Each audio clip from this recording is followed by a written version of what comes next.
Today I'm talking with Tyler, who runs the website portfoliocharts.com.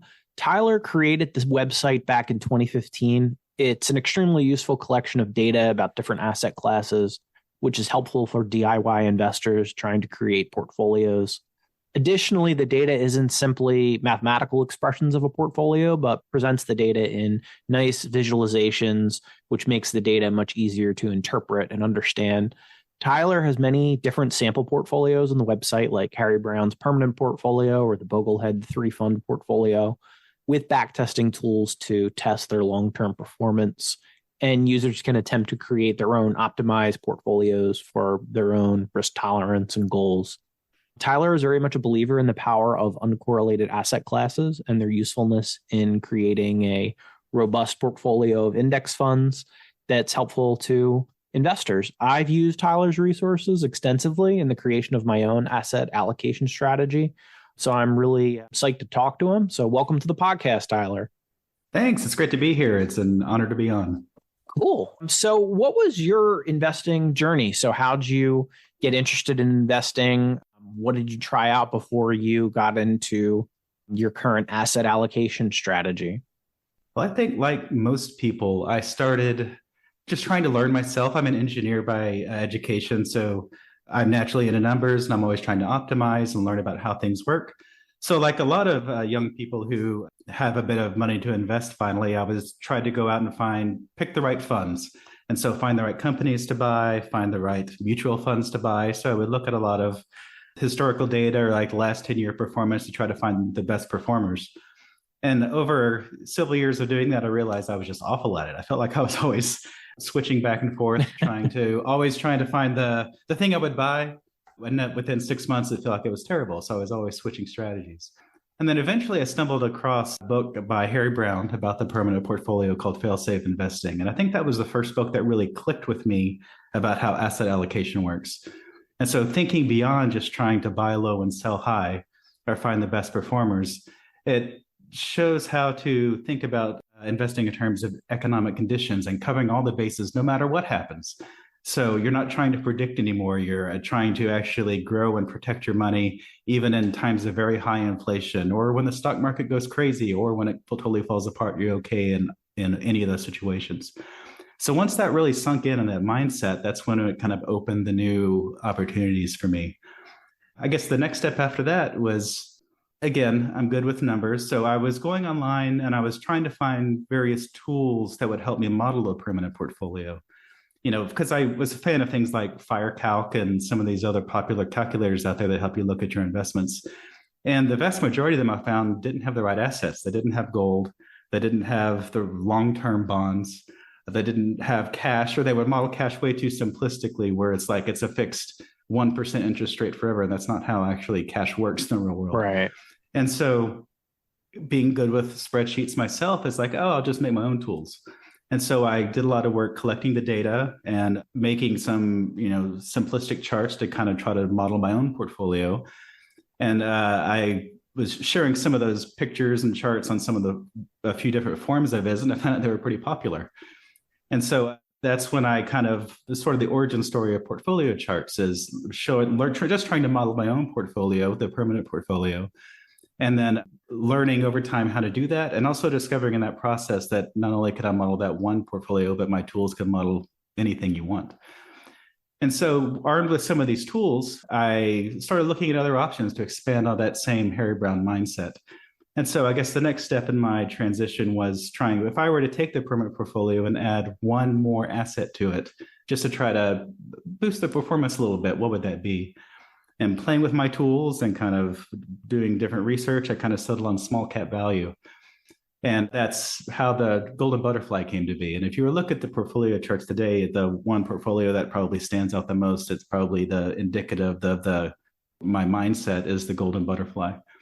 And so that's generally how I invest today. And I'm always playing with numbers, trying to tweak and, find different ways to do it. But eventually I got to a point where I was no longer feeling unsatisfied. I always feel like behind. And when I settled on the golden portfolio or the golden butterfly portfolio, I felt happy. And so that's actually been a relief. So with that in mind, my energy has been focused less on trying to improve my own investments anymore. And now I'm looking at trying to help educate other people to get to that same point with whatever portfolio they may choose for themselves. Very cool. And I'm wondering, did you invest through the 2008, 2011 global financial crisis? Was that kind of an inspiration where you saw how pure stock portfolios performed? I think so. At the time in 2008, I was invested at the time, and that was in the period when I kind of didn't know what I was doing. I was picking the default stock funds or mutual funds in my 401k and just kind of leaving it alone. And so I think I was weirdly blessed at that time that I was and had just started a new job in the Bay Area in the 2008, 2009. And I was so focused on that I was a little bit ignorant to the chaos going into my 401k account. So looking back, like a year later, once things settled, it was actually horrifying to think about what I felt had been paying attention in real time to how low those lows got. So I wouldn't say that it was like people think of that kind of situation and talk about how it scared them into a better way to invest. For me, it was not quite so much that, but it was a wake-up call, looking at that information, looking about that data, and thinking about how you'd personally react in those type of situations that made me realize that, that the typical ways to invest that at least I had been doing probably isn't something that's sustainable for me in the long run. So yeah, it definitely helps shake you into a new way of looking at things. Yeah, I definitely noticed that people who've invested through that period definitely have a different mindset. And I know that the permanent portfolio performed very well during that scenario and really showed its strength as an asset allocation and as a philosophy. So I really wouldn't be surprised if that impacted some of your decisions there. It definitely influenced me. And I think another thing that influenced me is so I graduated college in 2000. And that happened to be, looking at the historical data, like the single worst time to graduate in terms of, or to start investing in a really long time, because that was the beginning of the lost decade for the stock market. So throughout the 80s and 90s, everyone got completely spoiled on stocks just going through the roof all the time. And that's just what you do. All the common advice at the time when I was first starting to invest is just buy a stock fund. And that's the way you make lots of money. Well, I started saving money in 2000 when the stock market ended up being underwater for a full decade. And so that 100% influenced my mindset, where I have a different way of looking at things than some of your older investors that grew up through the 80s and 90s that got, in my opinion, got spoiled rotten. I don't put stocks in the same pedestal as some people. So I have a lot more open-minded to different ways to approach asset allocation. Yeah, absolutely. Or even those who have only invested since like 2011, 2012, they definitely have a different attitude towards this sort of thing. And I invested through a pretty similar period. The 2000s definitely influenced me in a big way, where it's easy to see on a spreadsheet that, oh, you're going to have a few drawdowns, but it's another thing to live through them and then have a complete lost decade where you don't make any money in stocks and just endure pain. Yeah. So do you have any other inspirations or influences besides Harry Brown? I know that was a major influence, but were there any other thinkers that really influenced your approach? Right. So Harry's a big one, but I think another one that had a really major impact on not just the way I think about investing, but on my life was Bob Clyott, who is the author of the Sandwich Portfolio on the site. So Bob Clyott is an artist. At the time, he was like a financial professional when he wrote a book called Work Less, Live More. And he retired from that financial career to become a pretty well-known sculptor. And he wrote the book it's a little bit about investing. He talks about the Sandwich Portfolio and ways to invest. He has a finance background, but it's also a lot about financial independence and about, thinking beyond just the day-to-day grind of working and earning money and, to try to build a better life for yourself. And in contrast to some other writers who write about financial independence in the terms of like just retiring permanently and never working again and getting away from the rat race and just, fishing all day or whatever, I focused mostly on, what did he call it? Semi-retirement. So it's more about the FI part of the FIRE. It's financial independence instead of just retiring early. So he turned that mindset into going from, it's not like he wanted to get out of finance just to go do nothing. He wanted to get out to become an artist. And so within that book, I found that just insanely inspiring. And the other thing about his that really influenced me is he had a huge focus on spreadsheets. There was even like a CD in the back of the book, I remember, where you can download some of his spreadsheets to calculate different things about financial independence and investing and things like that. And that was absolutely a huge inspiration for me to build my own tools. I started working with his and I started tweaking them and building my own. And a lot of that mindset that I could directly point to that book, Work Less, Live More by Bob Clyde, as being one of the things that pushed me, one, towards financial independence and thinking beyond work income for everything you do, and two, towards thinking about spreadsheets and investment modeling. And so I would say without that book, I probably wouldn't be talking to you today. Very cool. Yeah, and I like that mindset where you're not necessarily trying to retire early and do nothing, but you're trying to retire early to do something that you're more passionate about. Yeah, or just to be able to focus your life on the things that you find important without primary regard to how much money it makes. There's a lot of things that a lot of people would want to do they've over the years that you just kind of put to the side because you have to focus on important things, to paying the bills, and that's normal life.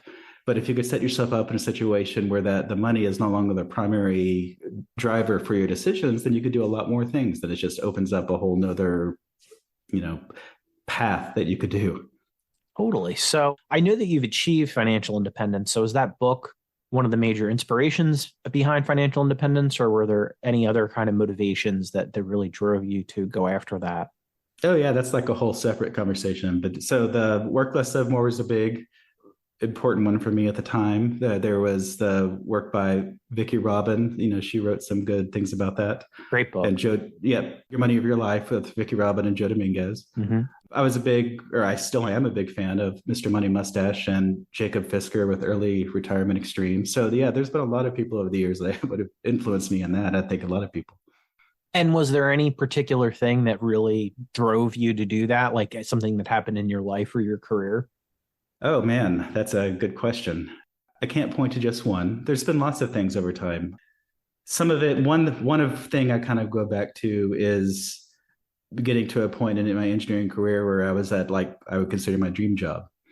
And I was like an important lead designer for a really cool consumer electronic product. And this is gonna be my big break. And I was gonna do this for a long time. And then drove into work one morning thinking about what I was working on and learned within the first 15 minutes that the entire company was fired and we were shut down. Oh my. So it's like one of those things where that was a wake-up call that for all the things that you drive for in your life, you're never in full control of everything, even if you feel like you are. And so at that time, I put so much of my identity into that job that losing it was a real difficult thing. And so after that, it's like, so what do I do? Everything, nothing after that feel like it's going to live up to it. I've worked at other good places before and since, so I'm not saying that, it's don't feel bad for me. But it definitely helped me refocus on finding some more personal identity outside of what I do from a day to day and what I put on a business card, because life is about so much more than that, because that can go away in a heartbeat and you'll never know. Yeah, 100%. And that's definitely something that you don't really get until you experience an event like that. Like I've had a layoff in the past, so I completely understand how that you feel like you're on one path and then the world can just change in an instant and throw you a curveball. Mm-hmm. Yeah, so that's very interesting. So is the golden butterfly your actual investment allocation, or have you done something different or made any modifications to that? I usually tell people that my personal money is about 90% golden butterfly, like as you'll see on the site, and about 10% other stuff. Okay. I try not to get into the 10% other stuff because I think it's a distraction. I think everyone has their own personal situation where they have old 401ks with limited fund options and stocks they've held on to for years that maybe they would want to sell, but they don't want to because of the tax implications. Mm-hmm. So I like everyone, I have a few of those things. It makes up about 10% of what I invest in, and the other 90% is the golden butterfly strategy that I have. And I've been very comfortable with it. It's worked great for me. Cool. So for those who aren't aware, do you want to give a little brief overview of the golden butterfly and how that approaches investing? Sure. So the golden butterfly is, like I mentioned earlier, it's kind of built on Harry Brown's idea of building around diversifying economic conditions. And so it has five parts to the portfolio, and they're all equally weighted. So 20% total US stock market, 20% small cap value, 20% long-term treasury bonds, 20% short-term bonds, and 20% gold. And so those five things are kind of specifically selected to cover some, very specific situations. So the total stock market is for when the economy is going great, like in the 80s and 90s, and the stocks are going up all the time, or even since like 2011, like you said, everything is recovering and going bananas for a while. That got people spelled again. But that's what the stock market allocation is for. Long-term bonds are very a counterbalance to stocks, and they're long-term as opposed to like intermediate, because the long maturity helps makes them more volatile. A lot of people avoid bonds in a portfolio the old school idea of bonds in a portfolio is to have the steady balance to stocks, where you have the dependable bonds to balance the risky stocks. Mm-hmm. And the golden butterfly, it's a bit more of a risk parity concept, where you actually want the volatile bonds that are equally volatile to stocks, but they move at different times to help balance them. And so by mixing multiple volatile combination of things that are non-correlated, you can actually buy low, sell high naturally in your rebalancing process, and you have a much more smoother ride in the process. So the long-term bonds are picked over intermediate bonds for that reason. The short-term bonds are the balance for when like stocks and bonds and gold and the whole market's doing terribly, and the short-term bonds are there to save you. And that's like the cash flow portfolio. And that's actually, for a long time, or at least it's been trendy over the last few years, for people to like get rid of cash completely in a portfolio, or short-term bonds. Like I think Dahlia said cash is trash for a while. Yeah, he said that right before the 2020 market crash. Yeah. So. And now all of a sudden they're way back trendy again. If you look through Twitter or look at the accounts of a lot of the famous investors, cash is now the hottest new thing to get into, because the interest rates are finally rising. So suddenly when your short-term bonds are now up, 5 or 6%, like, okay, no, that's actually pretty great. And one of the other things that's for is, believe it or not, short-term bonds are one of the better inflation hedges out there you can have. And that's kind of really counterintuitive based on the way people think about cash. Usually you always lose money to inflation. But with the short-term bonds, their interest rates aren't set in a vacuum. And even though they don't float with inflation perfectly like a short-term TIPS bond would, they do respond quite quickly because they turn over every year. And so we're into the higher interest rate bonds. So if you look historically since the 70s, cash, generally speaking, only trails inflation like more than a percent or two, like for more than a year, like maybe once or twice. So, having a bit of cash in your portfolio, one, helps you with liquidity, but also helps with some of the inflation worries as rates rise quickly. And then finally, gold is the most controversial thing in the portfolio for a lot of the boglehead types. I don't say that in a mean way. Everyone has a different perspective. But gold is the asset that's there for, I call it kind of the chaos asset. So when everything feels like it's going to hell, when stocks are doing poorly, when no one trusts bonds and interest rates are rising, when there's geopolitical worry, gold is the thing that more often than not will actually respond positively in those situations and help carry the day when a lot of the other things fall short. And so that's why if you look at a lot of the portfolio charts, not just in the golden butterfly, but in other asset allocations, a lot of the ones with gold tend to be actually the most dependable portfolios, even in the bad times, of anything you can look at. And that's what makes it one of the more interesting assets to me. Yeah, it is one of the most interesting assets. One of the most interesting things about it is that people have such extreme opinions about it. So you either have people in the Warren Buffett school where they're like, this is just a shiny yellow rock and it's useless. And then at the other end, you'll have people, this is the only asset you want to own because the entire world is about to implode. And it seems like you're either one or the other. So I've learned a lot from your perspective on gold. Why do you think people have such extreme opinions about gold?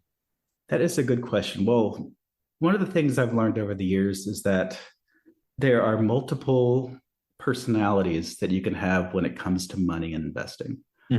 And everyone has it's not just like a different portfolio, they have a completely different mindset about how investing is supposed to work.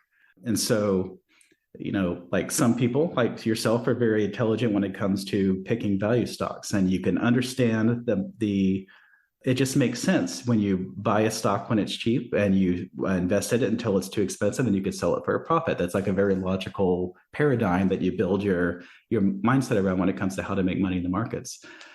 Gold requires a very different way of thinking about things, where it's not so much about picking the one, evaluating an asset like a stock. You can't think about gold like you think about a stock, where how is it valuated right now? There's no real valuation metric to look at gold. People always say the expected returns of gold is always zero, but that is like completely illogical when you look at the history and how volatile it is. If your expected returns model thinks that it's always an unchanging zero, then I would argue that's a failure of the model, not of the asset itself. So it takes a very different mindset. And so one example I've used in the past is like the difference between a hunter and a farmer when you're feeding a family. A stock picker is a bit more like, has the hunter's mindset, where you're training and learning how to go out and you get your crossbow and you got to figure out how to sit and track. And it's like it's a whole effort, and it's a skill to be able to identify your prey and to kill it and to feed your family. And that's actually a really amazing thing to be able to do. Not everyone could do that.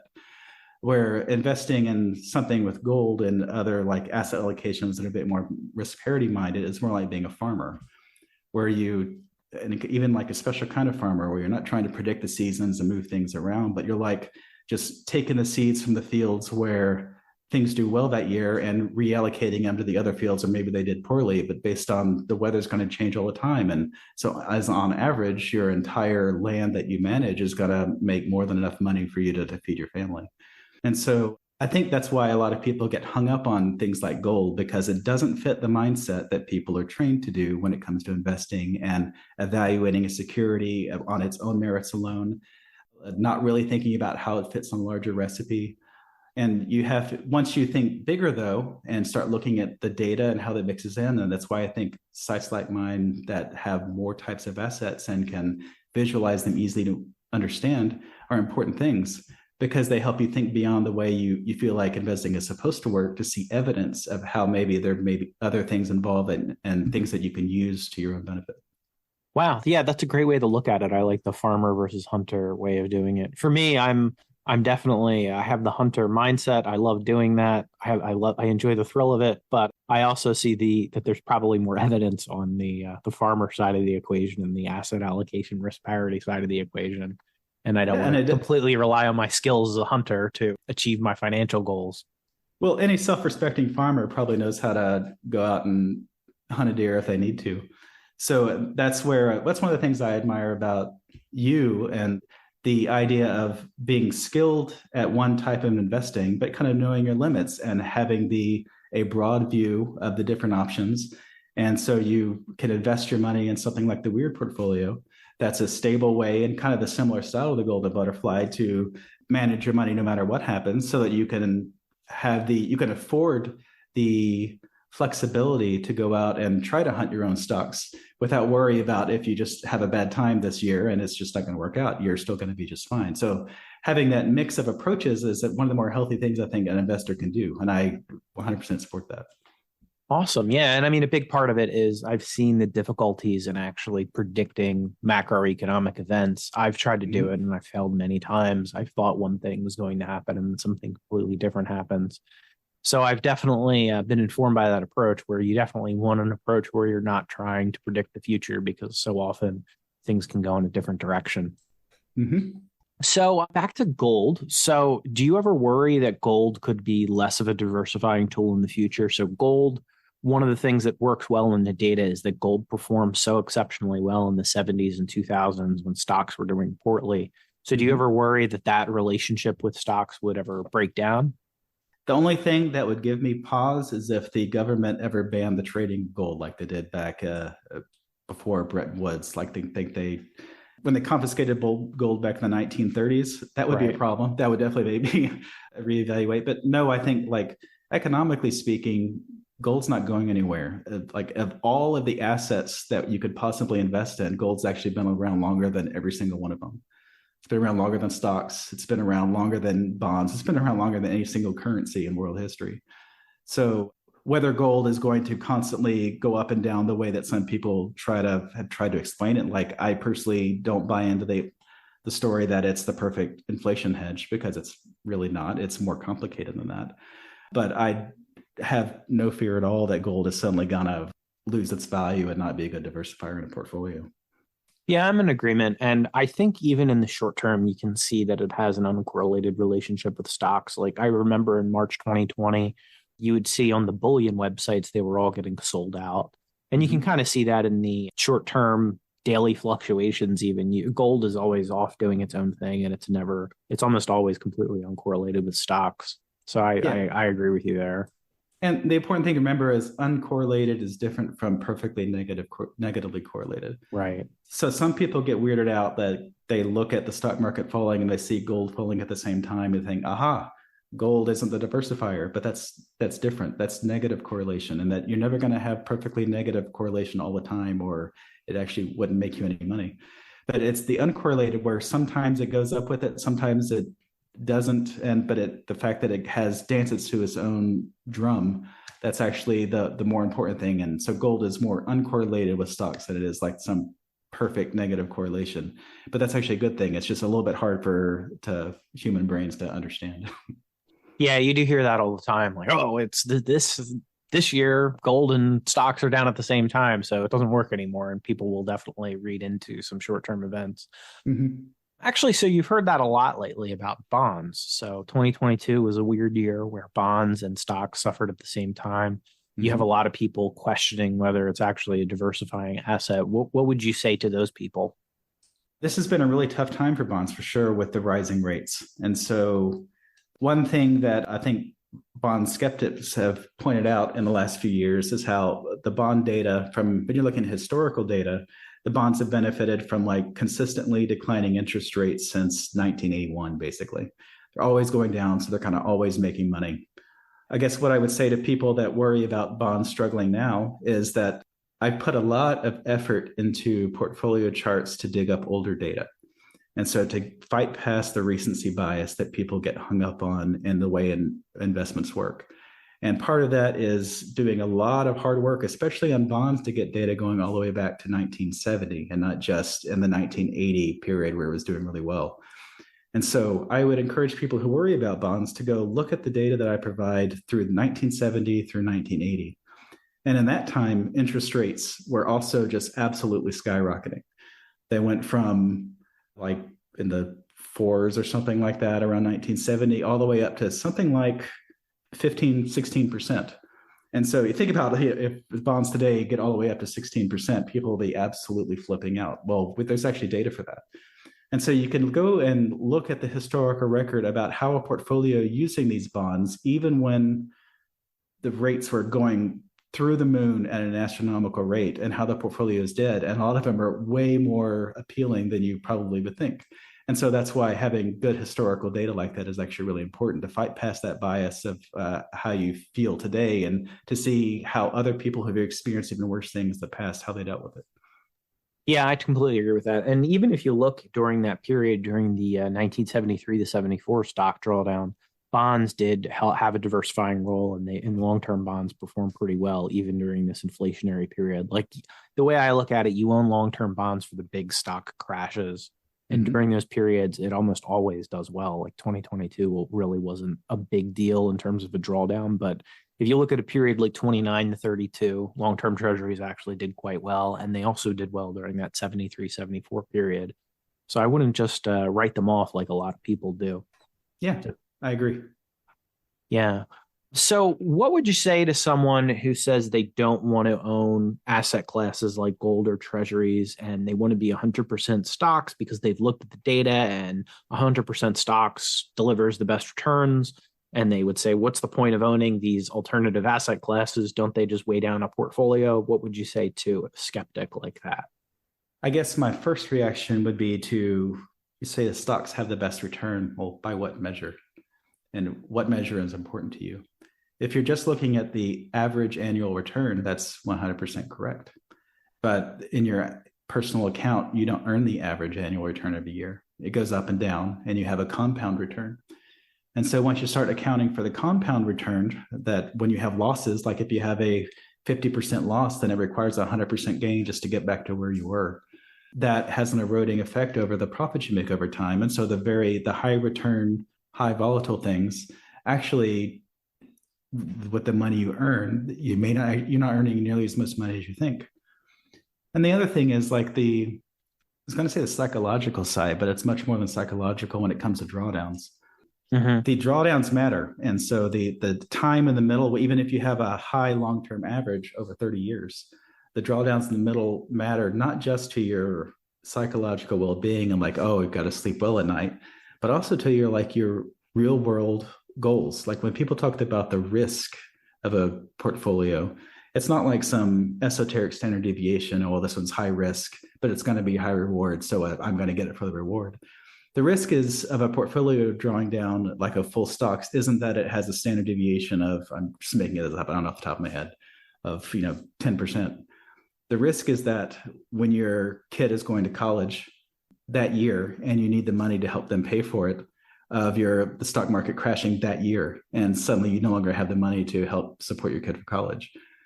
That's a very real thing, and that asset allocation beyond just investing in stocks can actually help you solve. And so for people who are into stocks just for the average return, I say more power to them. I have that portfolio on my site, for a reason. It's not like I think it's a bad idea. But I guess I would suggest to think about other things that are important to you beyond just the average. What are your life goals that you have right now that you may need money for at a specific time? And how can you invest in a way so that you can plan for that, so that money, you are not going to have to worry about the stock market failing you at the exact wrong time when you need the money most. I would also say that's especially important for retirees having proper asset allocation can have just a drastically helpful improvement of their safe withdrawal rates. So being able to minimize the volatility, even if it reduces the return, can increase your safe withdrawal rates by quite a bit. Yeah, and I remember once you wrote a great article comparing the stock market to a roller coaster, and you said if you only knew the average speed of a roller coaster, that's kind of like looking at the average returns of a stock market. Like it's a combination of a bunch of really extreme speeds and changes. Yeah, I think like the average speed of like one of the most extreme, highest rated roller coasters in the world, the average speed is like 20 miles an hour. So it'd be like if you only look at the average speed, you think that the school zone is no different than this roller coaster, but obviously that's not the case. So yeah, the context matters, the up and down matters, the acceleration, the deceleration matters. And so there's so much more to the experience of a ride than just the average. Yeah, absolutely. So you touched on safe withdrawal rates. So I think that that's an important aspect of these portfolios. So what do most folks misunderstand about the safe withdrawal rate and how that affects and how different asset allocations can impact the safe withdrawal rate? So I guess just to start, what a safe withdrawal rate is in case people don't know. So that's the amount of money that you can take out of a portfolio every year. And you can increase that amount for inflation. And then from a historical backtesting perspective, your total savings would have lasted at least 30 years. At least that's the classical definition. There's lots of ways to calculate this. You can look at different timeframes, you can look at, different asset allocations and all that. So I would say the number one misnomer or misunderstanding that people have about safe withdrawal rates has to do with something I call data availability bias. And what that means is that the vast majority of very famous studies, from the Trinity study to the Bengen study, Michael Kitkus, Wade Fowle, some very famous people have studied this at length and done a wonderful job, by the way. But the number one shortcoming of those studies is not in the calculations. They're all meticulous and they're quite good, but it's in the assets that they choose to study. And so if you look at all these studies, almost all of them will look at a single stock fund, usually the S&P 500, and a single bond fund, usually intermediate bonds, sometimes short-term, sometimes long-term, and sometimes the definition is actually a little bit vague. And it's not because they think that these are the only two things you'd invest in as a retiree, but it's because those are the two things where long data histories are easily available. They were published by Ibbotson Associates, who keeps a record for these things going back to the 1870s. But that introduces what I call data availability bias, because if you only look at that data from these two asset classes, then it leads you towards some kind of biased conclusions about, well, you need to have at least 60% stocks to 80% stocks to have the highest withdrawal rates. And that's what the data shows. But in reality, and you and I know this, and everyone intuitively knows this, is that not all stocks are the same. US stocks, US large cap stocks like Apple are not like some Ethiopian microcap. But if you just think about stocks as a class and you want 80% stocks, then you would somehow assume that, all stocks you still need 80% in your portfolio to have the highest withdrawal rate. And that's not how it works. And so that's one of the most interesting things that I've learned personally is modeling my own data using a whole bunch of different data that I've spent, thousands of hours researching and accumulating and figuring out how to process.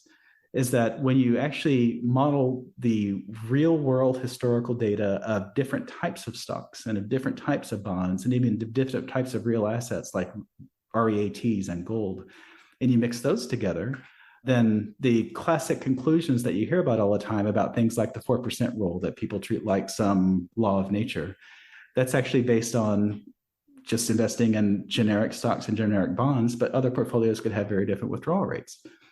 And also where you live has a huge impact, obviously, where in the US, the withdrawal rates are based on the US dollar and US inflation, but the exact same investments in Europe, where you're on the euro and your local like Italian inflation can be very different.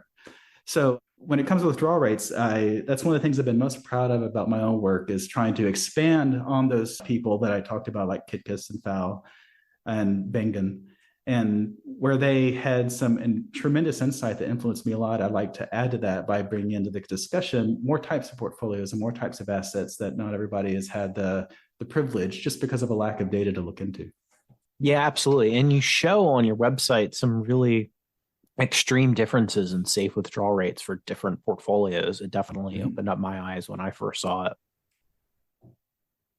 Yeah, absolutely. It's kind of stark when you get into it, to the point where a lot of times when people first see it, they reject it. They think it's biased. They think it's cherry picked.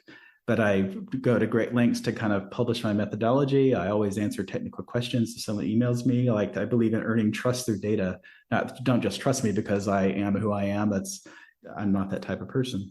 So I've received a lot of critique over the years, positive. I've reformed my methods over time, and I feel pretty good about the numbers. So that gives me confidence to be able to share them, to knowing that I have some people who are skeptical. Actually, it's quite helpful in getting better at what you do.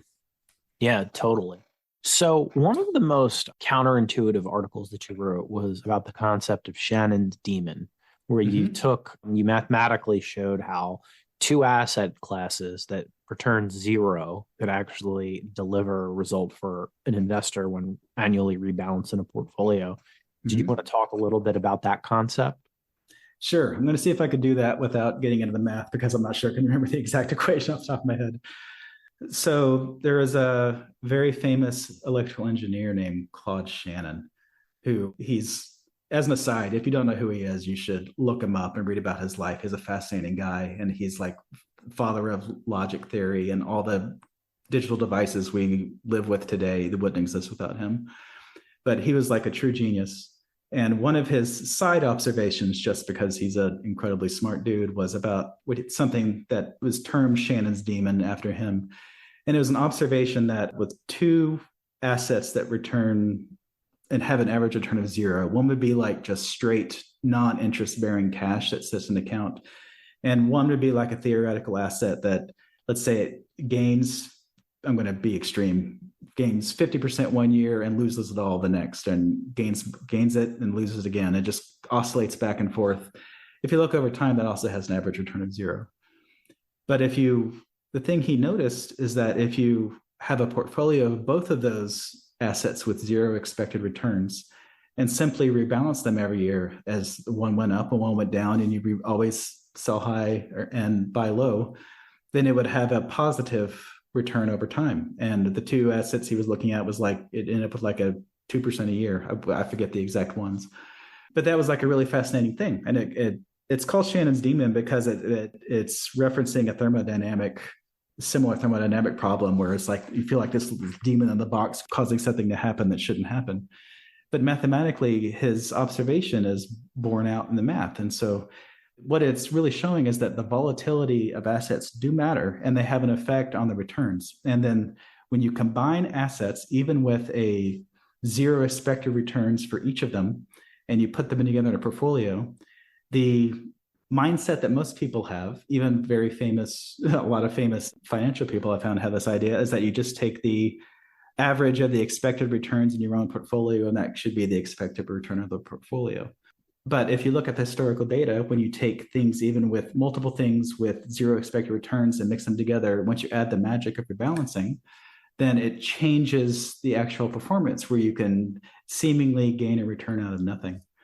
And so it's a bit more nuanced and complicated than Shannon's very simplistic idea to explain it. But yeah, I'd recommend people to look for the article on the website about that. And it kind of goes into a bit more depth and shows some examples with real portfolios and real assets. And I think there's one example of, again, you wouldn't expect, where you have a stock portfolio, like if someone normally wants 100% stocks. And then you think about the idea of mixing in half gold. And a lot of people assume gold has an expected return of zero over a very long period because it goes way up, it goes way down, but there's nothing driving its returns. You would think that it was something with a much lower return. If you added in 50-50 to a total stock portfolio, it would about half the return of the portfolio over time. But actually the opposite happened, and it increased the return of the portfolio. So a portfolio of like stocks and gold can have a higher total compound return than a portfolio of stocks by itself or gold by itself. So it feels magical. And to someone who doesn't understand the math, it feels like maybe there's something broken in the calculations, but that's actually how asset allocation and some of the modern portfolio theory ideas, how they operate to generate surprising returns that people don't expect. Yeah, absolutely. And I stumbled into this when I was back testing and I was testing out different allocations. And I was under that assumption that if you just average the CAGR of the two different asset classes, that's probably what the portfolio would deliver. And in almost every situation, the actual return of the portfolio was greater than the average of those two asset classes. And that, at first, I thought something was wrong with what I was doing. And it consistently blew my mind that that's actually what happens. Yep. And so, again, I think that also goes into a little bit of a mindset of how it takes understanding that really unintuitive thing that you just described of having a higher return with two assets than you can even with one asset by itself. It takes that type of mindset to appreciate assets like gold. So if you're of the paradigm that your total portfolio is the average, the return of it is going to be the average of the average return of each asset, then you're probably going to stick to a whole bunch of high returning assets and kind of look them on an individual basis to try to tweak out every last, decimal and every individual stock that you buy. But if your mind is open to the idea that by adding an asset that returns lower, it doesn't actually, its fundamentals are less important. And it's more about how it interacts with the other assets that can create returns seemingly magically. It's not magical, but it's all about the rebalancing act. Then that type of mindset will make assets like gold a lot more appealing. Yeah, absolutely. So people who advocate for risk parity portfolios, often they'll only talk about it in terms of like a retirement portfolio, like you want to maximize your safe withdrawal rate. Yep. You are an advocate of using these portfolios in the accumulation phase. So why are you an advocate of a portfolio like this in the accumulation phase when someone is young? Like a lot of people have the attitude, oh, well, if I have 40 years to invest, I might as well be in the most aggressive, high return asset classes as possible. Like, what would you say to a person who says something like that? I think that's a common mindset. And for people who are for that, I wish them all the best. But I would say that the reason I personally advocate for having a more steady portfolio over time, there's a few reasons actually. One is psychological. And I think about myself, about how much effort I spent over the years trying to find the right portfolio to me and all the hits and misses. And I was happy until I was miserable and I was switching back and forth. And it took a whole lot of work to be able to find the portfolio that I legitimately believe in and I'm happy with, and that I don't have to stress with the markets And I don't have to think about on a bad day when the Twitter's freaking out about the market crashing one day and I don't even open it up because I know I'm just fine. And so when you find something that really works for you, the idea of like suddenly changing it the day you retire or even ramping into something totally different actually seems kind of alien. Like, why would I do that? So because of that effort it takes to, find something that really you relate to on a personal and intellectual level, I believe in like looking at that portfolio now and just sticking with it. And another thing that I think maybe goes underappreciated is the volatility, again, that involves the accumulation portfolios. So beyond just the sleeping well at night, I mentioned earlier the volatility and how it can nail you when you're like trying to pay for college for your kid just when the year they turn 18. Right. Another thing is like when you think about, I'm just going to invest in an all stock portfolio up until I retire, and then I'm going to invest in a very conservative one like the permanent portfolio, and then it'll be steady then. Well, what happens when you get close to retirement and then 2020 hits and your whole stock portfolio just totally dissolves at the exact wrong time? And so that even though you were doing your best to make the most return in the long time, there was a mismatch between your portfolio, your accumulation portfolio, and your accumulation goal. And so I think there are different ways to approach that beyond just investing in one thing for life. I know people do glide paths to try to adjust things over time.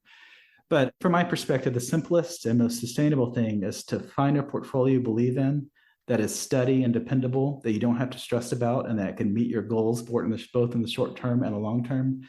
And then take all that optimization energy that you spend on I'm going to find the best portfolio for today and the best one for next year and the best one for when I retire, and spend that energy on trying to maximize your savings rate and to pile it into that steady portfolio. So if you do that, if you have something that's like meets your needs both financially and emotionally, and you're spending most of your time trying to just feed that portfolio with the most money as possible to invest over time, the odds are you're going to come out ahead of trying to game it just by switching around from how you allocate your money. Yeah, I completely agree. It's a different story if you retire in a year, like you said, like 2020, or you retire in 2008 and suddenly your whole world is turned upside down and what you thought you had is now cut in half. Yeah. Like I remember in I think 2008, there was a famous thread on Bogleheads where it's all about plan B. Okay, well, so we're all planning to retire we all invested in like 60% stocks and 40% bonds, just like Jack Bogle said. Well, what's plan B? Because that's not working right now. And that's kind of depressing when you think about it. So to be able to kind of plan ahead and find the portfolio that you won't feel compelled to participate in a thread like that. You can just be comfortable living your life and continue with the plan, even in a bad situation. That's what I would hope for most people to strive for. Yeah. Meanwhile, if you're in one of these portfolios, you're down 10 or 20% and you don't really have to stress about what's happening. You know that you're pretty much covered. Yep. That's exactly right. Yeah. So what would you say about international diversification? So there's a lot of investors who seem to say, like, I'm going to be 100% US stocks.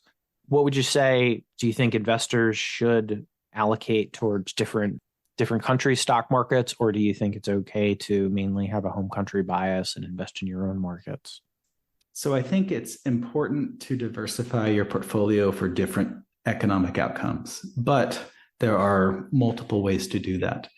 One way is to invest in US stocks with some of your money and international stocks. That's one way of hedging the possibility that US stock market may not always do well. And so having international stocks is a way to solve that problem. Another way is to diversify in terms of economic outcomes or economic situations. And that's kind of the permanent portfolio economic condition mindset that Harry Brown had, where in the situation where stocks do poorly, he doesn't invest in international stocks, but he invests in long-term bonds and cash and gold to cover for those situations. And a third way to do that, I just had it on the tip of my tongue. Well, we'll come back to that. But I guess the point is that there are multiple ways to approach that problem. Oh, I'm sorry. Now I'm going to skip around. The third way, when it's like specifically something like gold, is that one thing that people don't appreciate about gold is that it is an international asset.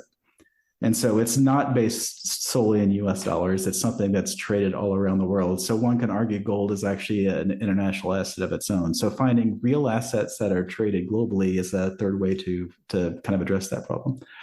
So coming back to your question, I think international investing is a very solid thing to do, and I totally recommend it. I especially recommend it for people looking at portfolios who don't live in the US. So like if you live in a smaller country like Sweden, investing some in your local market to kind of to support your local market and also track your portfolio to local things like local inflation and exchange rates is important. But it would be very important for you to invest in the larger Europe and in the US and in a global fund.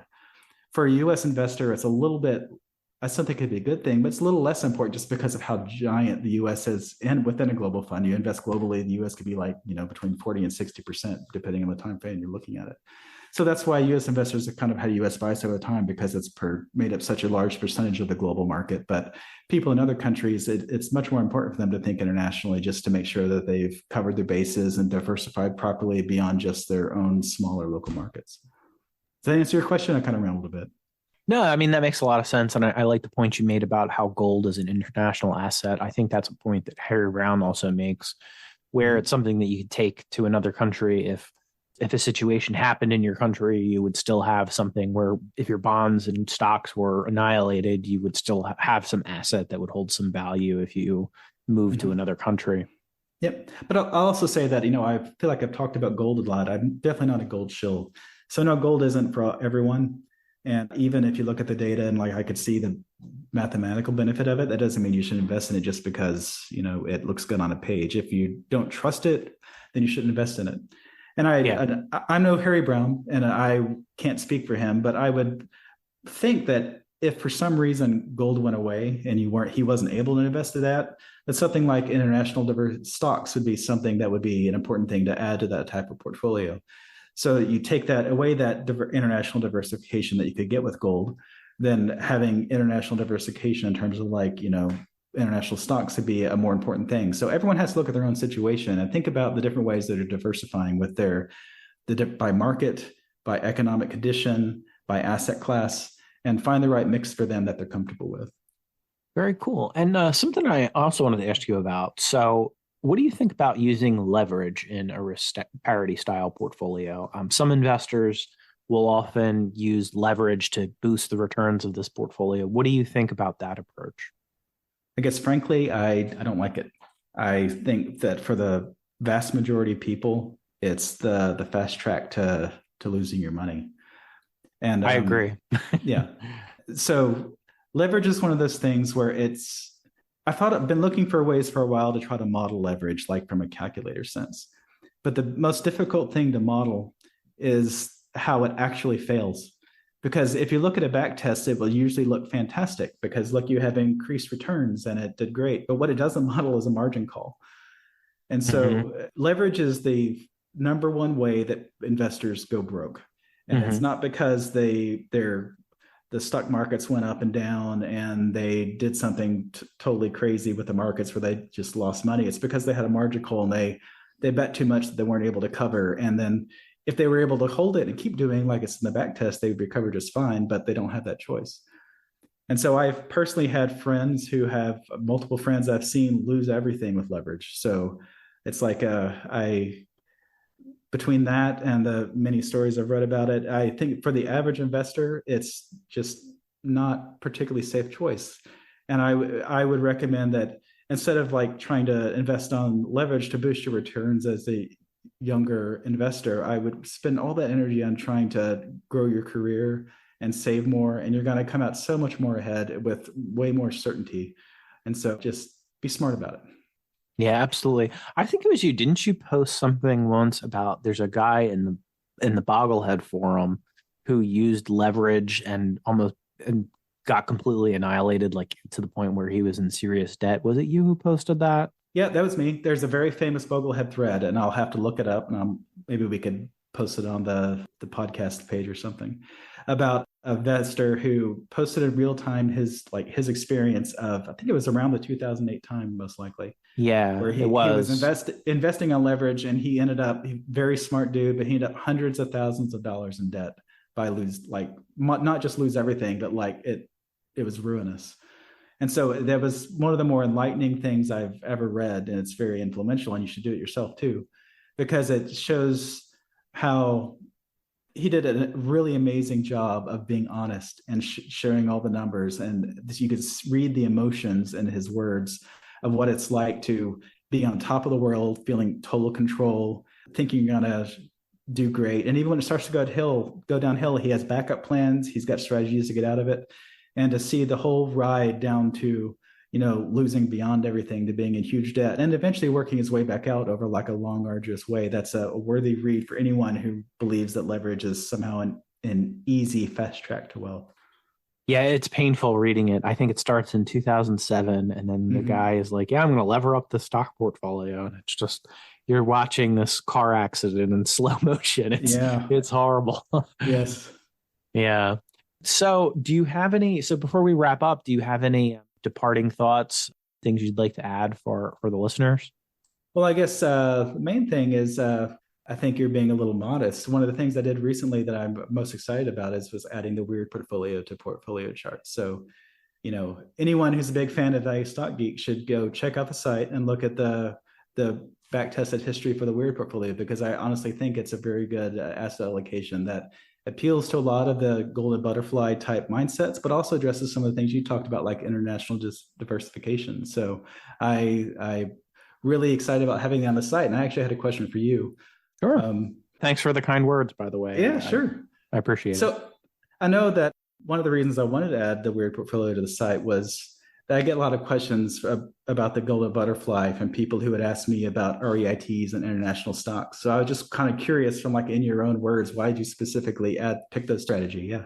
Gotcha. So for international stocks, I'd say the major thing is that I was very worried. The whole portfolio is because I am a worrier. I am a pessimistic worrier, and I wanted a portfolio that could kind of cover many different outcomes. So one of the outcomes I worry about the most is that the United States could wind up in a Japan-style bubble. So I thought a lot about how I wanted to avoid a Japan-style situation, or say the U.S. entered some bubble, and then it took 30 years to get out of it. What are the best ways I could pivot away from that? So I thought one way is to pivot to small cap value, because small cap value has done well in Japan, even while the total market has gotten annihilated. Another way would be to position the portfolio towards other countries throughout the world, because I thought it was unlikely that every equity market in the world could enter a bubble at the same time. Usually you'll see pretty dramatically different valuations in different markets throughout the world. So that was the reason for the international diversification. I thought adding in some international stocks would reduce some of that risk. In terms of REITs, a big portion of it was because I wanted some robust protection in an inflationary environment. Now, I think real estate is very unique in the sense that values over time need to go up with replacement values for real estate. They need to go up with rents. So I thought that if we did ever enter a period like the 1970s where inflation was going up for an entire decade, REITs would do pretty well. Now, REITs aren't going to do well if you have, a big stock drawdown, but over like a 10-year high inflationary period, I would be shocked if REITs didn't perform pretty well, because it has those unique characteristics that should respond to inflation. So those are the reasons that they have such a prominent role in the portfolio. Yeah. Well, I would say that the data bears out your ideas pretty well. So good job. Yeah, thank you. Thank you. And the only reason I was able to test that data was because I had access to your website. So thank you for making those tools available. It definitely helped me test out some of those ideas and develop a pretty robust asset allocation that I'm confident putting my personal savings into. Yeah, it's my pleasure. And I think that's using it to that productive way is like the highest compliment. So thanks. Yeah, absolutely. Because it's one thing to have, like I said, I have these theories about the way that the world should work. And then it's, I'm definitely a believer that you need to test those ideas. Like, is that actually true? I've definitely been influenced by like the quants and the back testers in that sense, where you need to check and make sure like you have this perfect sounding thesis that sounds really good. Like, does it actually bear out in the data? Yep. And I think that's also, I have the same mindset, and that's my engineering training speaking. It's this difference between a scientist as an engineer. Of like, you have your idea in your head of a theory of how things are supposed to work and how the world's supposed to work. And the engineer wants to go out and actually measure it to make sure you're right. Absolutely. So having so many theories over the years of my own that, you either prove right or prove wrong. That's why I bring that same mindset to investing too. Yeah, and it's especially true and the reason I realized a lot of that was because I did a lot of back testing of actual stock strategies back in the day. Mm-hmm. And what I often found was that everything was counterintuitive. Whatever you thought would work did not work. Like you would think one of the lessons I learned was I would often try to combine value with some quality factors, which I do in my own personal investing. But it's amazing how often like a quality factor you think would work really well actually like worsens the returns. It's always a shocking reality. So things in finance are always super counterintuitive. So that's why it's more important than ever to actually test those ideas and see if it actually bears out in the data. Absolutely. So thank you for talking today. Thank you for coming onto this podcast. And what are the best ways for people to learn about you and reach you? Number one best way is to go to portfoliocharts.com. You can also follow me on Twitter or Instagram and just check out the site, check out the information, play with the tools for yourself. Contact me, or you could join the Discord as well. And I'm always happy to talk about asset allocation. All right. Well, thank you for your time. Thank you. Thank you for listening to today's podcast. For more information, please go to securityanalysis.org. Subscribers to the website get early ad-free access to podcast episodes in addition to weekly in-depth profiles of companies.